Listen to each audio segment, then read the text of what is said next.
Welcome everyone to my day 3 lesson on Yule. Today we are talking about Odinn, the All-Father, kind of the one who got it all started.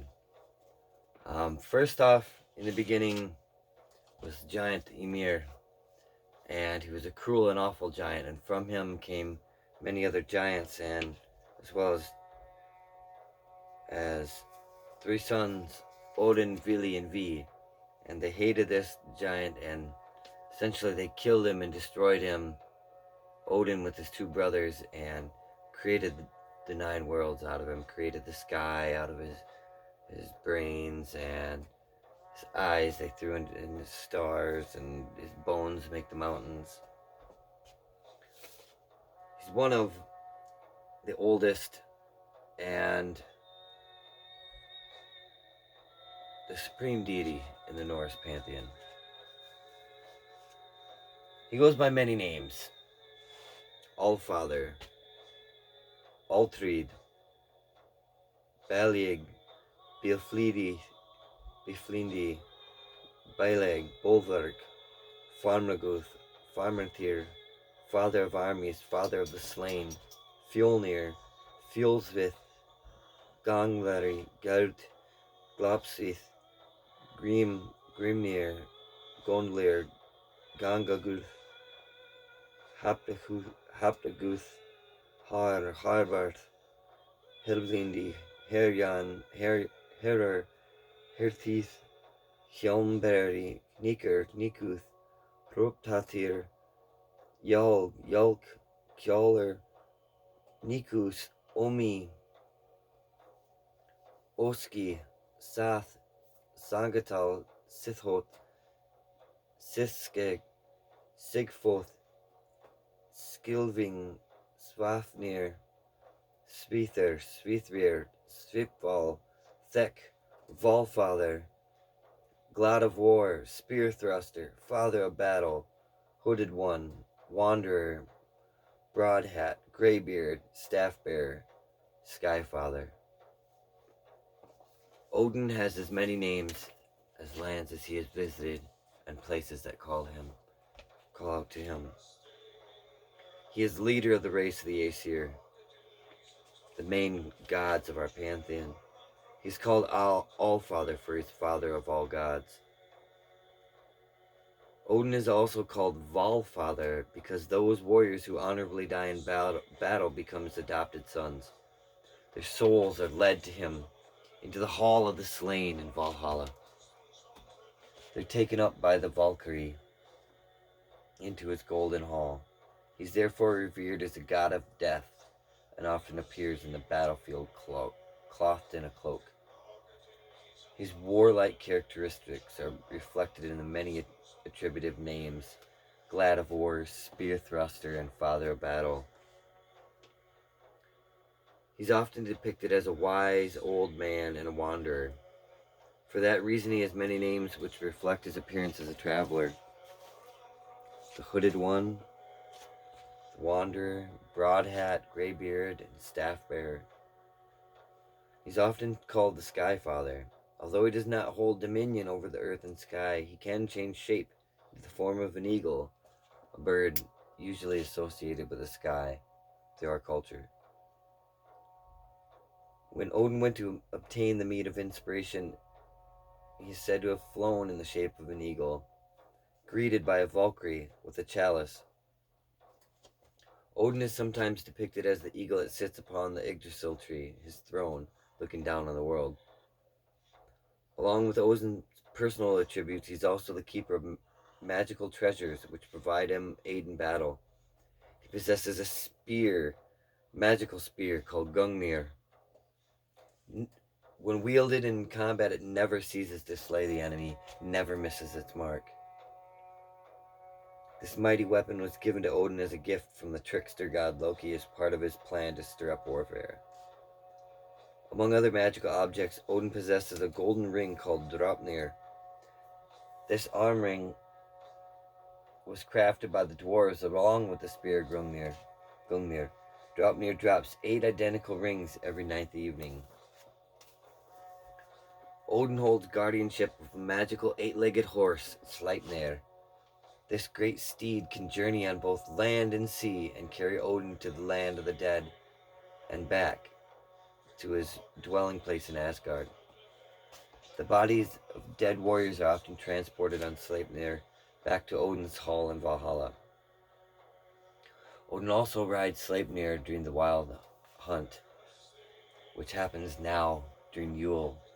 This time Odin rides across the 9 worlds, scooping up the souls of those who have died in the last year and taking them to Helheim, to Valhalla, Folkvang, or to the other palaces for which they belong.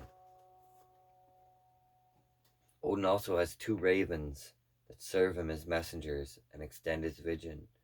Their names are Hugin and Munin, which roughly translate to thought and memory, or the process of thought, thinking, that ability, consciousness of thought, and ancestral memory, those things that are passed down, instinct, those things that are passed down through the generations. These birds sit upon Odin's shoulders. They fly into the battlefield in search of information and return to Odin to whisper it in his ears. They serve as an important function because they report on warriors that fall in combat and are suitable to live in Valhalla and feast until the coming of Ragnarok. So as I said, Odin lives in Valhalla, which is in Asgard. And we will discuss the 9 realms at another time. So just for this time, bear with me. Odin is also a god of inspiration, magic, and poetry. Being that he sought out and found the meat of inspiration, he's able to inspire those of us. Bits of that mead dropped when he was carrying it back to Asgard. It fell down to earth, and that's kind of where we get the name of our kindred of the Skaldamjord. Skaldamjord is mead of inspiration, the poetic mead. And I think we are a very inspired group. He also gained great wisdom when he hung himself upon the world tree, also referred to as the gallows. This was a spiritual death, though, in which he sacrificed himself unto himself. He hung on Yggdrasil tree for 9 nights and 9 days and was pierced by spear. He fasted during this whole ordeal. He would not let the gods give him food nor drink. He also pawned one of his eyes for a drink of the spring of Mimir. Through this offering, Odin received supreme wisdom. Odin is said to have reached the world beyond the realms of death through his spiritual hanging. By this means he gained knowledge of the runes and learned to master their magic. Power allows him to bring back the dead. Odin preserved the head of Mimir with herbs to continue consulting him. And we'll get into that discussion later, the head of Mimir and who he was and how it became just a head. Odin also has a reputation for using, deceitful magic. Odin is very witty. He will win by any means necessary, whereas Thor comes in mighty and bolsterous and wins by force. Odin wins by cunning. Odin wins by deceit, magic, sleight of hand. Not very slight, I guess, on the camera here, but in art, he is frequently portrayed with a missing eye as he undergoes the torment of hanging. Believers in Odin offered human sacrifices to this god. Maybe we'll get back to that day again. We'll see. Odin is married to Frigg, or Frigga. Odin will die a physical death in the jaws of the Fenrir's wolf during the last great battle of Ragnarok.